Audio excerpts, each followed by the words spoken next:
Right now, we'd like to introduce to the stage the first couple to speak and to share their story, and we'll do it in a very informal Q&A style. She is a digital entrepreneur. She's a blogger. You've seen her all over your social media feed every single day. And her husband is a CA, and as his Instagram handle says, he has a PhD in Instagram husbandry. So I hope he can unpack that for us, having a PhD in Instagram husbandry. Please welcome to the stage Neo and Olwethu Leshabane.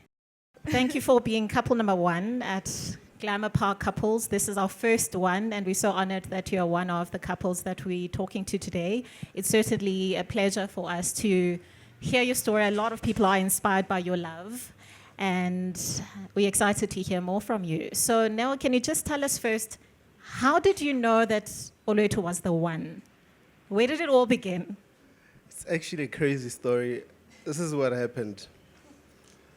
The day before I met her, I was in a car accident, so I didn't have a car. And I went to go chill at my friend's place. He was playing video games, and I was just hanging around his place. And just during the day, he just says, you know what, I want to relocate to Pretoria. I'm like, why would you want to do that? Because he worked in Sandton, he stayed in Sandton. It made no sense why anyone would want to go to Pretoria. In any case, I used to work in Pretoria, so I said, okay, let me go show you around areas in Pretoria. So I was there in the passenger seat and driving across, and then I saw her by the traffic lights, and I told my friend, stop. And I said, go make a U-turn, because it was a one-way, and we had already sort of passed. So I stopped, I said, stop, let's go make a U-turn. So we made a U-turn, and I was like, I'm getting trafficked. yeah. I'm definitely getting trafficked right now. So, yeah, as they say, the rest is history. But the strange thing is, that same evening, I spoke to a friend of mine I hadn't spoken to a long time ago, and I said, actually, today I met the woman I'm going to marry. So I think I had to fulfill my promise to my friend. And I commit, you know what I mean? I couldn't back out of that word. What about Olwethu? Okay, you then got to know her. Yeah. For who she is. What about her further reinforced that this is the one for me? Her stubbornness about everything she wants and everything she believes in.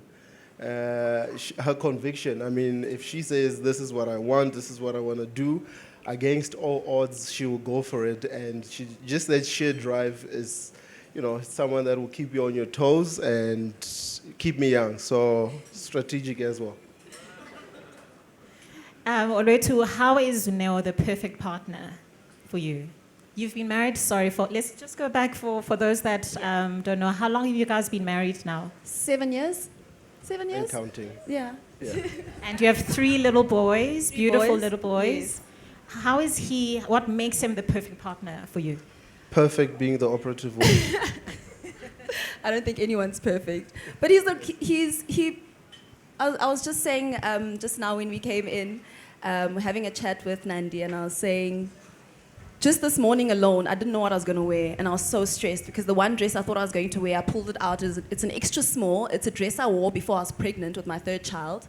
Doesn't fit anymore, and I went into panic mode. And he's like, can I suggest something? I'm like, not right now. And he's like, okay, I'll go get the aircon going in the car. So he's literally like walked out, we got into the car, got the aircon going, and he left me to just figure it out. In those moments, I appreciate my husband even more for knowing exactly how to pull back or push forward. When I have my big dreams and my big ideas, he's always like, okay, cool, now let's be practical about it. How do we make it work as opposed to trying to find a way out of it? And then in that trying to make it work, I figure out sometimes that something maybe doesn't work because it doesn't make sense in how he's breaking it down. So he's very much a reverse psychology kind of person, which works for me as a creative and a strategic person who's always trying to have these big ideas and make things happen. He's able to break it down. And yeah, the amazing dad he is. I'm a very maternal person. I sort of think I have everything figured out, but sometimes he's able to like pull the kids away and make me realize that the one thing that we do have is family, and we have each other, and everything else sort of falls in place after that. I always have this like perfectness about everything that I do. I want everything to be right and everything to be amazing and everything to look good. And sometimes I lose sight of the happy. So BBC is launching a new program, First Dates, soon. We can't wait to watch it, by the way. Can you tell us about your first date? Do you remember where it was, when? I actually do. Or what's your ideal first date? Especially now your parents, whenever you're able to steal time away and have your special moment. Sure. I'm actually trying to remember. I have so many firsts this in my I head. only remember the one time you brought me McDonald's to my mother's house. Yes. Is that considered a date? Yes, and fish fillet for your And fish fillet, for your sister. Oh yes. She was 'Cause vegetarian. yeah, and he had to buy my sister over in order to get through to me. So my sister's vegetarian or pescatarian, so he got her a fish fillet burger from McDonald's, and he got me McDonald's, a Big Mac or something. Was it a Big Mac? I think it was a Big Yeah. Mac. That was like our first date Love that. in my mother's house. Cheap date. So before any couple can say I do, because you guys have walked the journey now, you're 7 years in, 3 boys in, and the journey still continues between the two of you. What would you advise, what tips can you share with other people, the things that they can look out for before they walk down the aisle? Before or after? Before they say I do.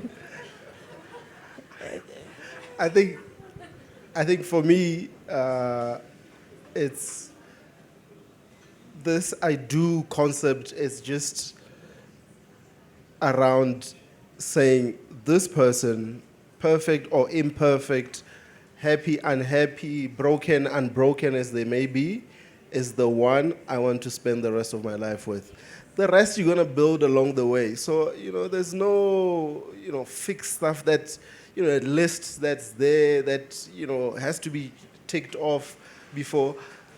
It's just the person. Make the decision about the person. And a person might not have X, which may be on your list, but those stuff can be acquired.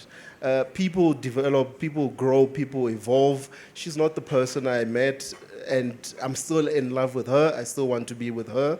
I've made the decision about her, not any other things. I would have broken up with her before we even, went ahead. But once I decided I'm going to go ahead, it's been, let's do this. Let's make it work. So it's not a checklist. It's not it's head first for me at least. Okay. And I remember when we had our first sort of couple argument, if I can call it that, the one thing he said to me that made me realize that this is the guy I want to be with for the rest of my life is, I want to leave you a better person than I found you. And I think that's when the light bulb went off. I'm like, I've never had a man say that to me. I've never had a man willing to invest in me and invest his time, energy, sometimes money in me to leave me better than he found me, he said to me, should we break up? Should this not work out? Should we go our separate ways? I at least want to know that I left a woman better than I found her. I don't want her to look back and say, oh my gosh, that guy really wasted my time. What are the key values that hold your marriage together? Taking turns. Taking turns. When she's loud, that's her turn. Get you. When she's upset, she picked that first. If you try do something at the same time, you're bound to collide all the time. So I think what we've learned. I always get the first pick. Yeah, she generally gets the first picks, and I ride the wave, and that works for us. Even when I feel this thing, she's just horribly wrong on this issue, I just find a way to just deal with it in a way that she doesn't even see it. she doesn't even feel that I'm fighting with her or anything like that. But she gets the issue and takes the issue. He waits when my guard is down and the stubbornness has disappeared and everything is nice. It's strategic. Then he's like, Timing is so everything. can we talk about last Timing week is Wednesday? everything. All right, can you tell us about your parenting style? Do you guys have the same? How do you parent? Completely you have different three parenting busy styles. boys. Yeah. She's dragon lady as far as I'm concerned. I'm like, just go easy on the guy. So maybe So he comes from a family of 4 boys, 1 girl. Right. I come from a family of 2 girls, 1 boy. So I come from a mom who was the typical Virgo. Everything was like this in the house. Everything was in its place. Everything was perfect, and I carried that I carried that into marriage. That aspect of how my upbringing was into marriage. And now my husband carried his mom was sort of like, okay, as long as everything is sort of sorted and the kids are fed, they are clothed, everything else is a go. And even And I'm that, just it was like- never guaranteed. Is if you don't eat, your food will be taken. So I come from All systems it's go. all systems go. And on the other hand, I had a mother who took absolutely no nonsense. So I guess I still have that trauma from when I was young. I go too easy on them, and I think they see it. But sometimes when I chastise them, they actually see, okay, no, this time we've pushed our luck. But also there are 3 different kids. Mikhail, on the one hand, is you must talk to Extremely him. emotional. You must talk to him. You're not gonna get away with shouting or moving. No, you have to sit him down and talk to him.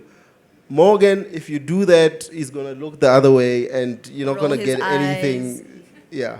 And then Malik is just gonna be them to the power of 2. It's just going to be, He's a terrorist already at 10 months. yeah.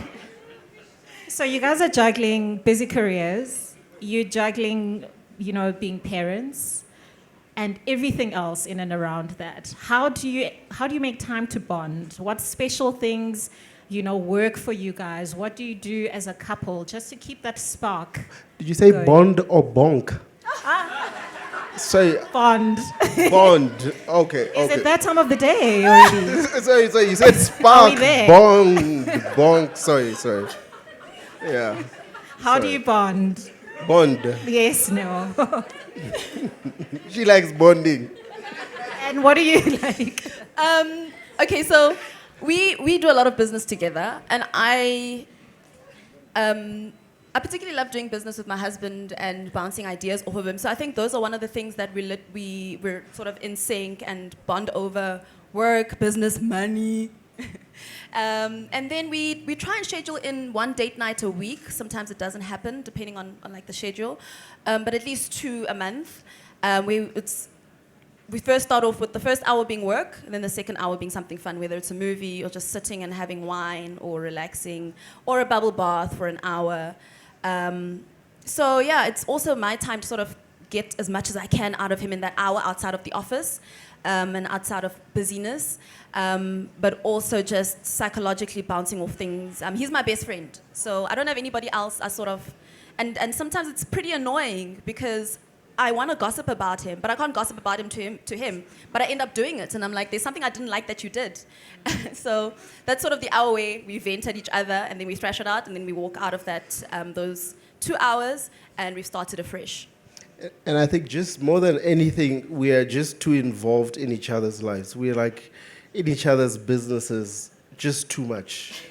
So I always tell her, you need friends. Like, you need friends. Like, this don't stuff want you can't be friends. talking to me about. Like, want just friends. yeah. And so I think that just keeps our friendship just like almost. We keep adding fire to the friendship. We talk about everything, even stuff I think we should not be talking about.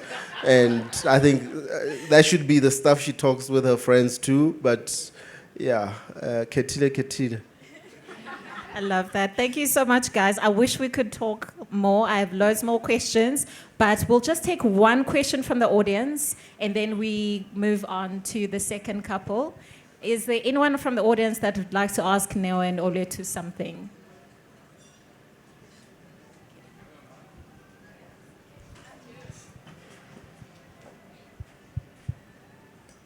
Hi, how are you? Fine, thank Good. you. Yes, how are you? On your Instagram page, the one where you did the twerk, that video, who took that video? Was it him? He did. Oh, okay. Unless otherwise stated, I've taken all the posts on her social media. He's a proper Instagram husband. Send them here. Send them here. He does have a PhD. He did say he has a PhD in Instagram husbandry. Thank you so much, guys. Thank it was such a you. pleasure. Thank you for And- having us. All right.